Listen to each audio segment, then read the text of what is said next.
শুভেচ্ছা,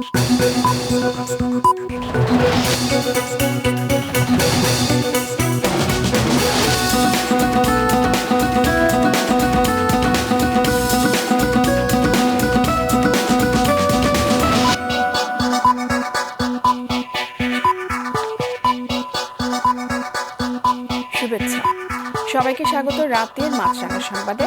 আপনাদের সঙ্গে আছি আমি সাবরিনা হাসনাত। শুরুতেই গার্ডিয়ান লাইফ ইন্স্যুরেন্স সংবাদ শিরোনাম। সততা, দায়িত্বশীলতা আর দেশপ্রেম দিয়ে শুধু বেসরকারি শিল্প খাতই নয়, জাতীয় অর্থনীতিতেও অবদান রেখেছেন স্যামসন এইচ চৌধুরী। ১০০তম জন্মবার্ষিকী উপলক্ষে স্মরণ সভায় বক্তারা বলেন, নাগরিক দায়িত্ব পালন, স্বচ্ছতা এবং জবাবদিহিতার ক্ষেত্রে নিবেদিত প্রাণ ছিলেন স্যামসন এইচ চৌধুরী। তার আদর্শ অনুসরণ করে সমাজ এবং দেশকে এগিয়ে নিয়ে যেতে হবে। বিশিষ্টজনরা অনুষ্ঠানে অংশ নেন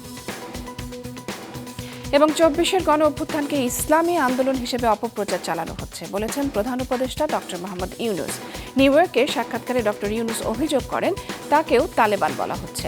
শিক্ষার্থীদের ওই আন্দোলনকে ভারত পছন্দ করছে না বলেই দেশটির সঙ্গে সম্পর্কের সমস্যা তৈরি হয়েছে বলে মন্তব্য করেন তিনি। দর্শক শুনছিলেন শিরোনাম, এবারে বিস্তারিত। স্বচ্ছতা ও জবাবদিহিতার ক্ষেত্রে নিবেদিত প্রাণ ছিলেন প্রবাদ প্রতিম শিল্প উদ্যোক্তা স্যামসন এইচ চৌধুরী। তার আদর্শ অনুসরণ করে সমাজ এবং দেশকে এগিয়ে নিয়ে যেতে হবে। তার ১০০তম জন্মবার্ষিকী উপলক্ষে আয়োজিত স্মরণ সভায় এই আহ্বান জানান বক্তারা।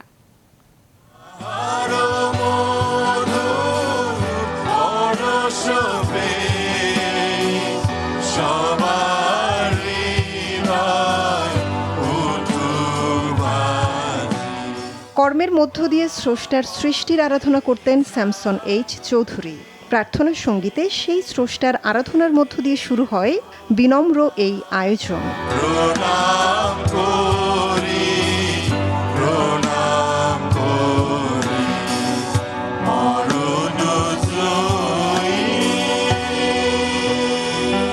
প্রার্থনা পর্বে বাইবেলে বর্ণিত বীর ও ন্যায়পরায়ণ স্যামসনের সঙ্গে কিংবদন্তি শিল্পোদ্যোক্তা স্যামসন এইচ চৌধুরীর আত্মিক শুদ্ধতার তুলনা তুলে তার প্রতি শ্রদ্ধা ও ভালোবাসা নিবেদন করেন কার্ডিনাল প্যাট্রিক ডি রোজারিও।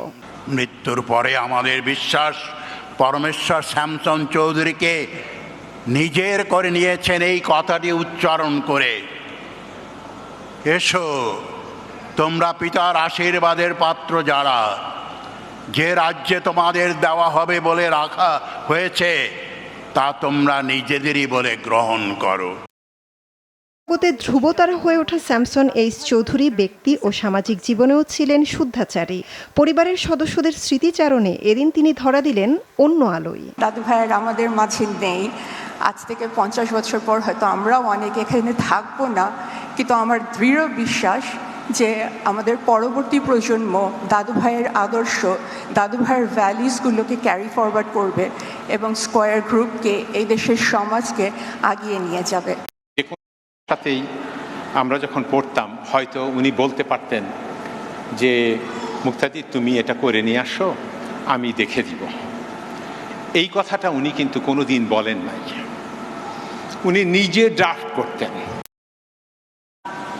সামাজিক তার নেতৃত্ব, উদ্যোক্তা সব আপনারা জানেন, কিন্তু তার ঘরের মধ্যে একটা জিনিস ছিল যে বৌদিকে তিনি যে সম্মানটা দিতেন, আজকে আমরা কি সবাই নিজের ঘরে নিজের পার্টনারকে সেই সম্মানটা দেই? সামাজিক, রাজনৈতিক এবং ব্যবসায়িক জগতের নেতৃস্থানীয়দের সমাগমে পূর্ণতা পেয়েছিল আয়োজনটি। শুধু স্কয়ার নয়, এদেশের বহু প্রতিষ্ঠান স্যামসন এইচ চৌধুরীর সততা, দৃঢ়তা ও অঙ্গীকারাবদ্ধ নেতৃত্বে কতটা সমৃদ্ধ হয়েছিল সেটিও উঠে এলো আলোচনায়। যখন স্যামসন চৌধুরী আমাদের ট্রান্সপারেন্সি ইন্টারন্যাশনাল বাংলাদেশের সভাপতি ও চেয়ারম্যান, তিনি নিযুক্ত হন 2004-এর মে মাসে। তিনি বললেন, পিছনে তাকানো যাবে না, হাল ছেড়ে দেওয়া যাবে না, আমাদের কাজে প্রতিকূলতা আসবে, চ্যালেঞ্জ আসবে, আমাদেরকে রাষ্ট্রীয় ষড়যন্ত্রকারী বলবে, রাষ্ট্রদ্রোহী বলবে, কিন্তু তারপরে আপনার কাজ আপনাকে চালিয়ে যেতে হবে। যদি একজন আলোকবর্তিকা নয়, সেই ক্ষেত্রে স্যামসন চৌধুরী এক বিরাট দৃষ্টান্ত। সেই ক্ষেত্রে আমরা মনে করি যে শামসুল চৌধুরী আজকে যদি থাকতেন তাহলে আমরা আরও সামনের দিকে এগিয়ে যেতে পারতাম। শতাব্দী প্রাচীন মানুষটি এদেশের শিল্প বাণিজ্য ও অর্থনীতির জগতে এখনো কতটা সমকালীন, কতটা প্রাসঙ্গিক, ঘুরে ফিরে বারবার এসেছে সেই আলাপ। উত্তরসূরিরা তার দেখানো পথ ধরেই চলছে বলে সন্তুষ্টি জানালেন অতিথিরা। বাংলাদেশে শামসুন চৌধুরীকে আমি এই দেশের শিল্প বাণিজ্য, স্বাস্থ্যসেবা, বস্ত্র খাতের একজন সম্পিটার বলে মনে করি। আমি বলবো শামসুন চৌধুরী যে মান রেখে গেছেন সেটা তার বংশধরেরা রক্ষা করতে পেরেছেন, হয়তোবা আরও বেশি উৎকর্ষতা আনয়ন করতে পারবেন। পরিবারের পক্ষ থেকে আগতদের ধন্যবাদ জানিয়ে স্যামসন এইচ চৌধুরীর পুত্র তপন চৌধুরী জানান, পিতার রেখে যাওয়া আদর্শের আলোতেই এখনো পথ চলেন তারা। একজন আদর্শ মানুষ হিসাবে আপনারা অনেকেই তাকে চিনতেন, যিনি নিজের সততা, নৈতিকতা ও ন্যায়পরায়ণতার সাথে কখনো আপোষ করেননি। পিতা ঈশ্বরের প্রতি পূর্ণ বিশ্বাস এবং নির্ভরতাই ছিল তার শক্তির উৎস। তার রেখে যাওয়া আদর্শ আমাদের পথ চলার আলো হয়ে আছে। তার কথা আজও আমাদের অনুপ্রেরণা যোগায়। এমন একজন সফল মানুষের বন্ধু, নিকটজন বা গুণগ্রাহী হিসাবে আমাদের আমন্ত্রণে সাড়া দিয়ে আজ যারা এই শতবর্ষ উদযাপনের অনুষ্ঠানে উপস্থিত হয়েছেন, তাদের কাছে আমাদের পরিবারের সদস্যদের কৃতজ্ঞতা জানাবার ভাষা নেই। এইচ চৌধুরীর জন্ম শতবর্ষ উপলক্ষে দেশের প্রান্তিক মানুষের কাছে স্বাস্থ্য সেবা পৌঁছে দিতে স্কয়ার চালু করেছে বিশেষ মোবাইল ক্লিনিক। অনুষ্ঠানে প্রদর্শন করা হয় এই বিষয়ে একটি বিশেষ ডকুমেন্টারি। শিল্পী শামা রহমান রবীন্দ্রসঙ্গীতে শ্রদ্ধা নিবেদন করেন কিংবদন্তির প্রতি। তুমি যে সুরের আগুন লাগিয়ে দিলে মোর প্রাণে। জন্মশতবর্ষের কেক কাটার মধ্য দিয়ে শেষ হয় এই আয়োজন। মৌমিতা জান্নাত, মাছরাঙা সংবাদ, ঢাকা। স্মরণসভায় দেশের বিভিন্ন অঙ্গনের বিশিষ্টজনদের আরও অনেকেই অংশ নেন। তারা বলেন, শামসুন এইচ চৌধুরীর রেখে যাওয়া দূরদর্শী নেতৃত্ব নতুন প্রজন্মের জন্য অনুকরণীয় হয়ে থাকবে। শামসুন এইচ চৌধুরী জন্মশতবার্ষিকীর এই স্মরণ অনুষ্ঠানে উপস্থিত হয়েছিলেন তার দীর্ঘদিনের সহকর্মী, শুভানুধ্যায়ী, অনুরাগী ও সমাজের বিশিষ্ট ব্যক্তি, ব্যবসায়ী এবং খ্রিস্টান সম্প্রদায়ের নেতৃবৃন্দ। তারা শামসুন এইচ চৌধুরীকে স্মরণ করেন নানাভাবে। বলেন, শূন্য থেকে সততার মাধ্যমে শীর্ষে ওঠার অনন্য উদাহরণ তিনি। ওনার উদ্যোগে আজকে আমরা ফার্মাসিউটিক্যাল ইন্ডাস্ট্রি যেখানে এসেছি, I think he has played a major role in actually establishing this dominant position of pharmaceutical industry in our country. উনি কিন্তু অনেক কিছু রিড করতে পারতেন। ওনার পাওয়ার অফ অ্যান্টিসিপেশন সব কিছুতে not just only understanding the situation at the moment, but also seeing what could happen, what could go wrong, what could go right. অনেকেই বলেন তিনি ছিলেন মানবতার সেবক, প্রচণ্ড পরিশ্রমী ও নিয়মানুবর্তিকার ধারক। মানুষের জন্মানোর আশীর্বাদকে পরিপূর্ণভাবে কাজে লাগিয়েছেন জীবনের সকল ক্ষেত্রে।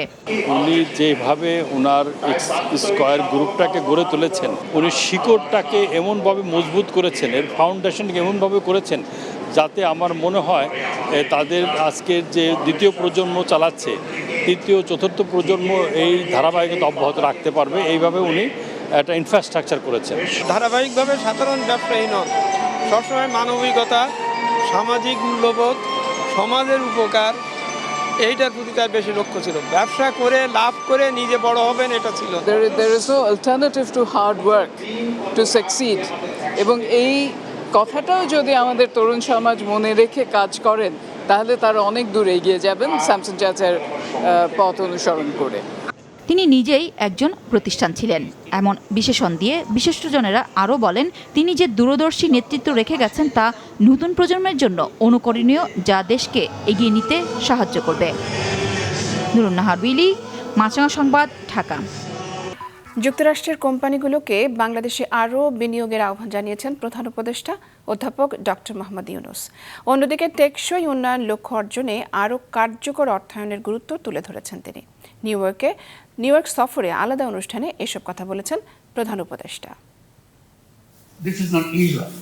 নিউ ইয়র্ক সফররত প্রধান উপদেষ্টা অধ্যাপক ডক্টর মোহাম্মদ ইউনূস যুক্তরাষ্ট্র বাংলাদেশ এক্সিকিউটিভ বিজনেস গোলটেবিল আলোচনায় যোগ দেন। Advancing reform resilience and growth শিরোনামে আলোচনায় প্রধান উপদেষ্টা বলেন, মেট্রোলাইফ, শেভরন এবং এক্সেলারেট সহ শীর্ষ মার্কিন কোম্পানিগুলো বাংলাদেশে নতুন বিনিয়োগের সুযোগ কাজে লাগাতে পারে। Bangladesh is not just for doing the business locally, it could become the production hub. You produce things not just for Bangladesh, for the region and beyond, because you have the ocean, you have the region together. So this is how we should be progressing, and this is how our policies, our rules, the procedures will be done, and also build our capacity of the ports, seaports. জাতিসংঘ সদর দপ্তরে টেকসই অন্তর্ভুক্তিমূলক ও স্থিতিশীল বৈশ্বিক অর্থনীতির প্রথম দ্বিবার্ষিক শীর্ষ সম্মেলনে প্রধান উপদেষ্টা বিশ্ব নেতাদের টেকসই উন্নয়ন লক্ষ্য অর্জনে আরও কার্যকর অর্থায়নের আহ্বান জানিয়েছেন। সে সময় তিনি ন্যায্যভাবে দেশীয় সম্পদ উত্তোলন, বিশ্ব আর্থিক কাঠামো ও ঋণ শাসন সংস্কার সহ এসডিজি সংক্রান্ত 5টি অগ্রাধিকারের কথা তুলে ধরেন। We want peace, dignity and opportunity for sustainable development. We must move from promises to progress. The development partners must fulfill ODA commitment of 2%, 20% scale-up grants and concessional lending. প্রধান উপদেষ্টা জাতিসংঘ সাধারণ পরিষদের অধিবেশনের ফাঁকে ইতালির প্রধানমন্ত্রী জর্জিয়া মেলোনির সঙ্গে দ্বিপাক্ষিক বৈঠক করেন। বৈঠকে নিরাপদ অভিবাসন ইস্যু গুরুত্ব পায়। পরে পাকিস্তানের প্রধানমন্ত্রী শেহবাজ শরীফের সঙ্গে বৈঠকে সার্ক নিষ্ক্রিয় থাকায় আঞ্চলিক সহযোগিতার বৃদ্ধির বিকল্প পথ সহ বিভিন্ন ইস্যুতে আলোচনা করেন প্রধান উপদেষ্টা। কসোভোর প্রেসিডেন্ট ভজোসা ওসমানি, ফিনল্যান্ডের প্রেসিডেন্ট আলেকজান্ডার স্টাবের সঙ্গেও বৈঠক করেন ডক্টর ইউনূস।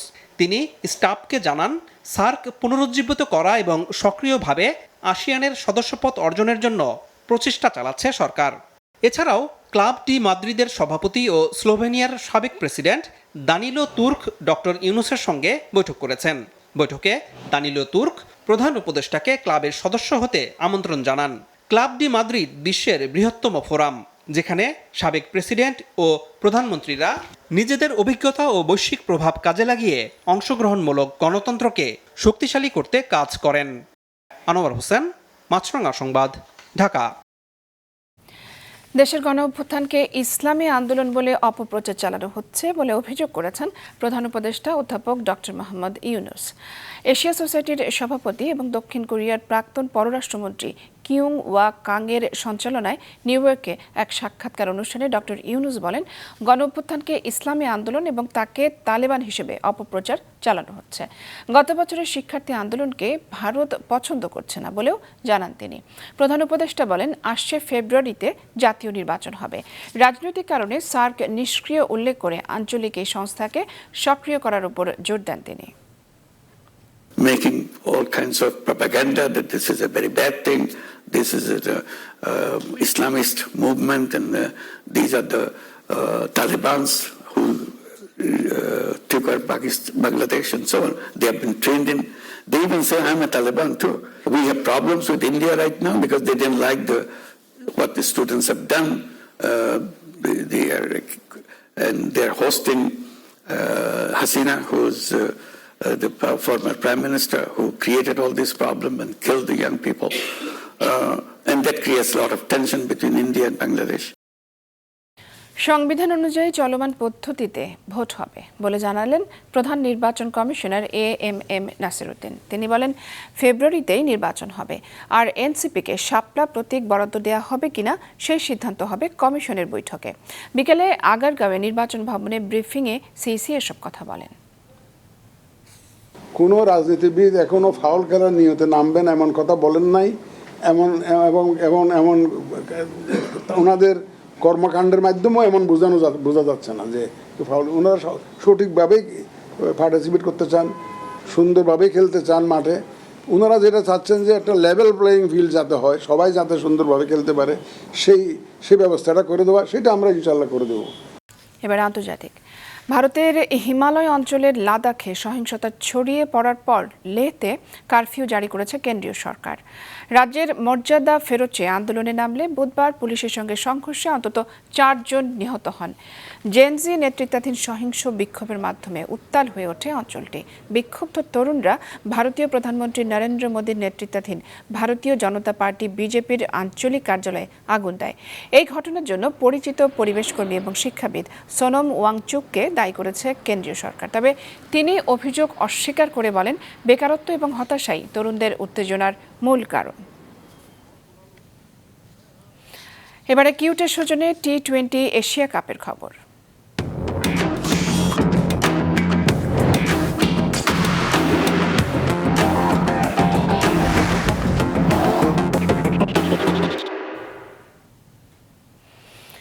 এশিয়া কাপে সুপার 4-এর ম্যাচে এখন খেলছে বাংলাদেশ ও পাকিস্তান। ম্যাচে পাকিস্তান বাংলাদেশকে যে 136 রানের লক্ষ্য দিয়েছে তা নিয়ে এখন আমাদের বিস্তারিত জানাতে সংযুক্ত আরব আমিরাতের দুবাই থেকে সরাসরি যোগ দিচ্ছেন আমাদের স্টাফ রিপোর্টার অনিক জাবের।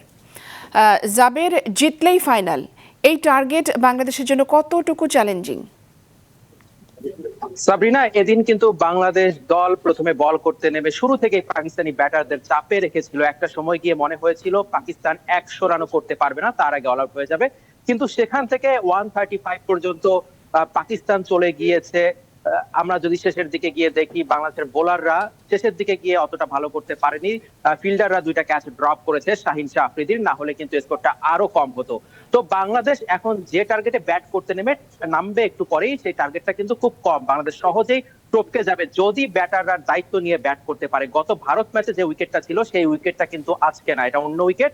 এই উইকেটটা একটু স্লো, সেখানে কিন্তু রান করাটাও কঠিন, বেশ কঠিন ভারত ম্যাচের থেকে। তো সবশেষ যেটা অবস্থা হচ্ছে, যদি বাংলাদেশ ভালো করে ব্যাট করতে পারে, ব্যাটাররা দায়িত্ব নিতে পারে, তাহলে অবশ্যই বাংলাদেশ জিতবে এবং ভারতের বিপক্ষে ফাইনাল খেলবে। সাবরিনা, ধন্যবাদ জাবের। দর্শক, এতক্ষণ এশিয়া কাপের চলমান বাংলাদেশ পাকিস্তান ম্যাচ নিয়ে বিস্তারিত জানালেন আমাদের সহকর্মী অনিক জাবের। শেষ করছি রাতের সংবাদ। যাবার আগে গার্ডিয়ান লাইফ ইন্স্যুরেন্স সংবাদ শিরোনামগুলো জানিয়ে দিচ্ছি আরও একবার। গভীর শ্রদ্ধায় প্রবাদ প্রতিম শিল্প উদ্যোক্তা স্যামসন এইচ চৌধুরীর জন্ম শতবার্ষিকী উদযাপন, তার আদর্শ অনুসরণ করে এগিয়ে যেতে হবে, স্মরণ সভায় বললেন বক্তারা। এবং দেশের সাম্প্রতিক গণ অভ্যুত্থানকে ইসলামী আন্দোলন হিসেবে অপপ্রচার চালানো হচ্ছে, সাক্ষাৎকারে প্রধান উপদেষ্টা ভারতের তীব্র সমালোচনা। এই ছিল এখনকার মতো। ফেসবুকে আপডেট পেতে ভিজিট করুন মাছরাঙা টেলিভিশনের পেজে। ইউটিউব চ্যানেলেও দেখতে পারেন আমাদের সংবাদ, প্রতিবেদন এবং অনুষ্ঠান। দর্শক, রাস্তার ধুলো এবং ধোঁয়া ফুসফুসের ক্ষতির কারণ হতে পারে, তাই জীবাণু ও ফুসফুসের সংক্রমণ থেকে সুরক্ষিত থাকতে ব্যবহার করুন ফেস মাস্ক।